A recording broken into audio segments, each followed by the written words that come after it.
যশোরের ভবদহ অঞ্চলের জলাবদ্ধতা নিরসনে ১৪০ কোটি টাকা ব্যয়ে ৬টি নদীর খনন কাজের উদ্বোধন হয়েছে। শুক্রবার উদ্বোধনী অনুষ্ঠানে ভিডিও কলে অন্তর্বর্তী সরকারের পরিবেশ, বন ও জলবায়ু পরিবর্তন এবং পানি সম্পদ মন্ত্রণালয়ের উপদেষ্টা সৈয়দা রিজওয়ানা হাসান বলেন, সরকার ভবদহ অঞ্চলের মানুষের জলাবদ্ধতার দুঃখ দূর করার চেষ্টা করছে, কিন্তু এই সংকট অনেক গভীর। তাই কয়েকটি সমন্বিত প্রকল্পের মাধ্যমে সমাধান খোঁজার চেষ্টা চলছে। সেনাবাহিনীর তত্ত্বাবধানে ৬টি নদীর ৮১ কিলোমিটার খননের মাধ্যমে এই অঞ্চলের পানি সরিয়ে ফেলা হবে। এতে স্বল্প ও মধ্যমেয়াদী সমস্যার সমাধান হবে, কিন্তু দীর্ঘমেয়াদী সমাধানের বিষয়টিও ভাবনায় রয়েছে।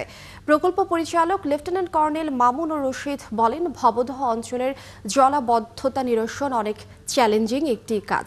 এই অঞ্চলের জন্য সমন্বিত প্রকল্প গ্রহণ করা হচ্ছে। পরে ভবদহ স্লুইস গেটের পাশ থেকে মাটি কাটার মাধ্যমে প্রকল্পের উদ্বোধন হয়।